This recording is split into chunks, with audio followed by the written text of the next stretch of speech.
बिल्कुल, अडानी और अंबानी के लिए 18 घंटे काम करता है ये गुजराती जी। और जी एक एब्रिविएशन है। आप इतना नाराज क्यों हैं प्रधानमंत्री से? परिवार बताते हैं पूरे देशवासियों को। नाराज नहीं हूँ, मैं तो बेचारे पे दया कर रही हूँ कि अनपढ़ आदमी है और उसको मालूम भी नहीं है कि उससे कहाँ कहाँ साइन करा लिए गए।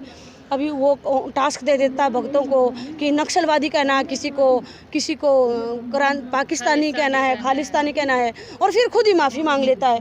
भगत तो लग जाते हैं किसानों को पाकिस्तानी नक्सली बताने में, इतने में भाई आके ऑनलाइन कैमरे पे नेशनल चैनल विश कन्याएं हैं जो ये अंजना मोदी जैसी औरतें ये मेकअप करती हैं इतना महंगा, ये इतनी नमक हराम औरतें हैं, ये राष्ट्र विरोधी औरतें हैं, राष्ट्र विरोधी ताकतें हैं। मैं थूकती भी नहीं उनके मेकअप पर। मैंने 10 साल से टीवी नहीं देखा है और मेरा यकीन मानिए मैंने घर से टीवी उतरवा दिया है। तो ये लोग इतने हरामखोर हैं। और जो ये अनंत हेगड़े की बात है ये तो जबान पर आ गई गलती से, लेकिन सच्चाई यही है। हम तो कितने दिन से कह रहे हैं कि अब गलती से ये आ गए ना तो दलित तैयार हो जाए, गले में हांडी हाथ में झाड़ू लेकर तैयार हो जाए। दलितों की वही हालत होनी जो 47 से पहले थी। लोकसभा चुनाव को लेकर सरगर्मी बढ़ी है, लेकिन वहीं बीजेपी के एक सांसद हैं अनंत कुमार हेगड़े, उनका बयान आता है कि 400 पार हमें इसलिए चाहिए ताकि संविधान हम बदल सकें। मैम कैसे देखती हैं इसको, संविधान बदलने की बात कही जा रही है? देखिए अभी तो उनकी साजिश जबान पर आ गई। गोलवलकर ने कहा था, अंग्रेजों के मुखबिर हैं ये, जो राष्ट्रीय स्वयंसेवक संघ है ये रॉयल सीक्रेट सर्विसेज है, और इनकी मंशा ये थी। उन्होंने कहा था कि जो आज़ादी दलितों को हमारे साथ बैठने की इजाज़त दे, हमें वो आज़ादी चाहिए ही नहीं। तो ये मुखबिर हैं। जब भी इनको मालूम पड़ता था 47 से पहले कि कोई आदमी क्रांति कर रहा है और हिंदुस्तान की आज़ादी के लिए लड़ रहा है, तो ये मुखबिरी करते थे अंग्रेज़ों की, और उसको फिर लाठियाँ पड़ती थी, जेल होती थी, और तो ये करते थे ये लोग। आज भी ये यही कर रहे हैं 10 साल से। अब तो गलती से सत्ता मिल गई है तो गलती से मिली है कि जनता पसंद की है? ना EVM से मिली है। और पहले लोगों को धर्म की अफीम सुंघा दी थी 14 में, और 14 में भी 25,000 करोड़ की मीडिया डील थी। अभी आप देख रहे हैं 10 साल से आप लोग हमें दिखा रहे हैं। कोई भी नेशनल चैनल विश कन्याएं हैं जो ये अंजना मोदी जैसी औरतें ये मेकअप करती हैं इतना महंगा, ये इतनी नमक हराम औरतें हैं, ये राष्ट्र विरोधी औरतें हैं, राष्ट्र विरोधी ताकतें हैं। मैं थूकती भी नहीं उनके मेकअप पर। मैंने 10 साल से टीवी नहीं देखा है और मेरा यकीन मानिए मैंने घर से टीवी उतरवा दिया है।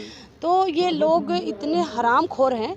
और जो ये अनंत हेगड़े की बात है ये तो जबान पर आ गई गलती से, लेकिन सच्चाई यही है। हम तो कितने दिन से कह रहे हैं कि अब गलती से ये आ गए ना तो दलित तैयार हो जाए, गले में हांडी हाथ में झाड़ू लेकर तैयार हो जाए। दलितों की वही हालत होनी जो 47 से पहले थी।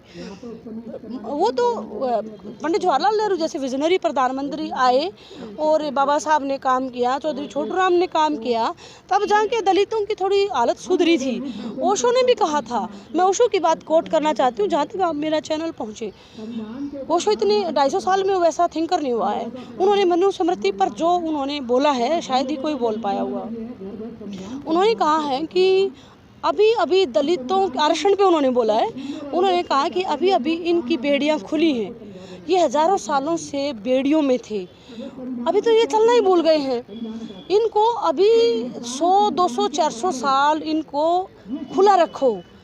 जो 1000 साल से दौड़ रहा है और इनको बेड़ियों में रखा है, मुकाबला ही नहीं है। अब इनको 200-400 साल खुलो, फिर मुकाबले की बात करेंगे। जो आरक्षण पे जलाते हैं वो राष्ट्रीय स्वयंसेवक संघ के ही लोग हैं, और जातिगत जनगणना पर भी उन्हीं को प्रॉब्लम है, क्योंकि बिहार के आंकड़े आने के बाद बिहार में आंकड़े आ गए कि जो तथाकथित स्वर्ण हैं वो 3% निकले, तो पूरे हिंदुस्तान में इनकी तादाद कितनी मिलेगी? जो राष्ट्रपति, प्रधानमंत्री, उप प्रधानमंत्री, मिनिस्टर्स और सभी पार्टियों में उच्च पदों पर यही लोग बैठे हैं।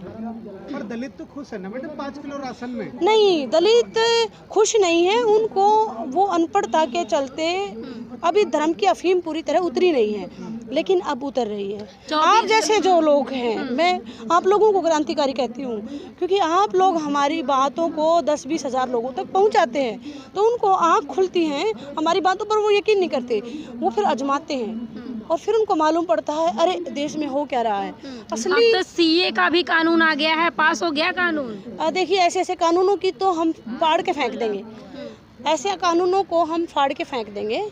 और राहुल गांधी महात्मा बुद्ध है और वो प्रधानमंत्री आ जाए बस, फिर हम जातिगत जनगणना कराएंगे, क्योंकि जाति देश की हकीकत है।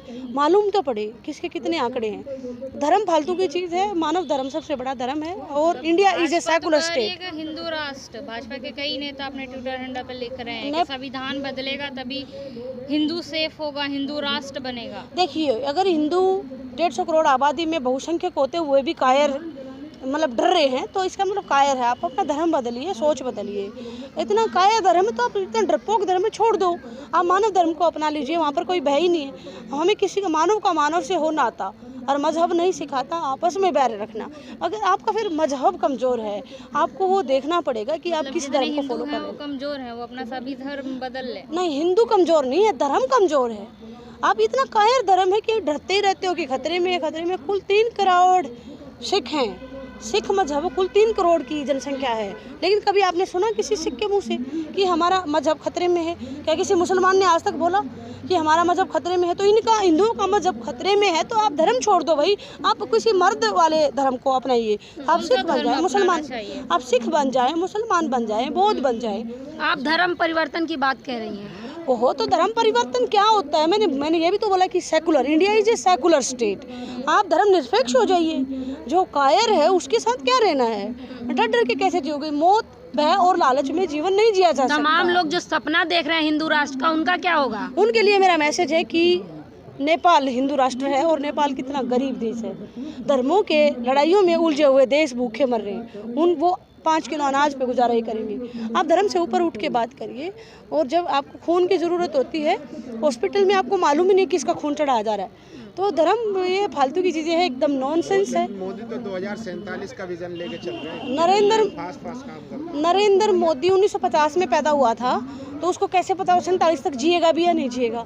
जो कुछ है आज है। प्रधानमंत्री रहा भाई 10 साल बूढ़ा और उससे कोई अच्छे फैसले नहीं लिए गए, और अब वो ये सोचता है कि वो प्रधानमंत्री बना रहेगा। बिल्कुल नहीं रहेगा। उसके इतना काम करते हैं, 18 घंटे काम कर रहे हैं, वो नहीं जिएगा तो कौन जिएगा? बिल्कुल। अडानी और अंबानी के लिए 18 घंटे काम करता है ये गुजराती जी, और जी एक एब्रीविएशन है। आप इतना नाराज क्यों हैं प्रधानमंत्री से? परिवार बताते हैं पूरे देशवासियों को। नाराज नहीं हूँ मैं, तो बेचारे पे दया कर रही हूँ कि अनपढ़ आदमी है और उसको मालूम भी नहीं है कि उससे कहाँ साइन करा लिए गए। अभी वो टास्क दे देता है भक्तों को कि नक्सलवादी कहना है, किसी को पाकिस्तानी कहना है, खालिस्तानी कहना है, और फिर खुद ही माफ़ी मांग लेता है। भगत तो लग जाते हैं किसानों को पाकिस्तानी नक्सली बताने में, इतने में भाई आके ऑनलाइन कैमरे पे माफ़ी मांग लेता है। पहले दीप सिद्धू से खंडे का निशान टंगवाया और फिर अगले ही दिन रकाबगंज गुरुद्वारे में उसी का निशान पहन के घूम रहा है। तो आप ये समझ से बाहर हैं ये चीज़ें कि नरेंद्र मोदी खुद ही बड़ा कायर आदमी है। आप 13 महीने किसान आंदोलन चला, देखा है आपने? कभी घर से बाहर ही नहीं निकला, बहुत डरता है पुलिस को आगे कर। संविधान सबको जोड़ के रखने का काम करता है, ये उसी को बदलने की बात कर देखिए मैं बता रही हूँ कि संविधान ये बदल तो देते, लेकिन इनकी औकात नहीं है बदलने की। बाबा साहब इतने विजनरी आदमी है, उनका लिखा गया संविधान है, वो इतना स्ट्रॉन्ग है कि इन्होंने अमेंडमेंट तो किए हैं, लेकिन ये होने नहीं देंगे हम। ये 400 पार ये भी इसकी जान है। क्या करेंगे आप लोग? हम ईवीएम हटवाएंगे, हम ईवीएम हटवाएंगे। आप ईवीएम हटवाने के बाद भी अगर भाजपा जीत जाती है तो नहीं जीतेगी ना। हम फेयर चुनाव चाहते हैं, हम फेयर चुनाव चाहते हैं।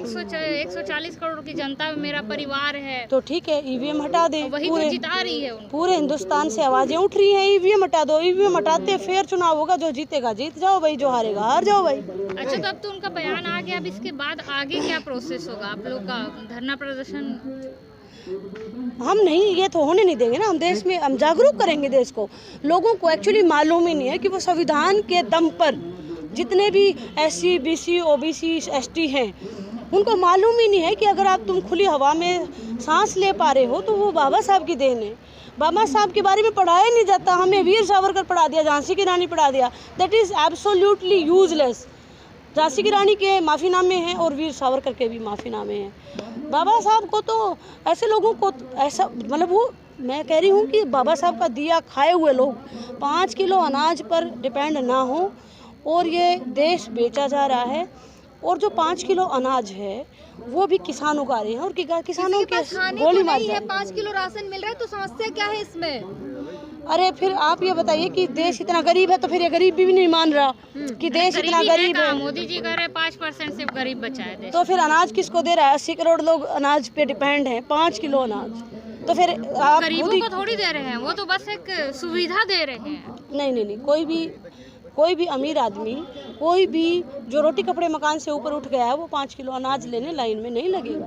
80 करोड़ लोगों को अनाज दे रहा है और अनाज उगाने वालों के लिए गोलियां चलवा रहा है। 23 साल का लड़का अभी किसान आंदोलन में गोली से मरा है, आपको मालूम होगा। पंजाब का लड़का हरियाणा पुलिस ने मारा है। बॉर्डर पे तो घुसने नहीं दे रहे, गोली से मार रहे हैं और कह रहे हैं किसान क्यों आ रहे हैं दिल्ली में।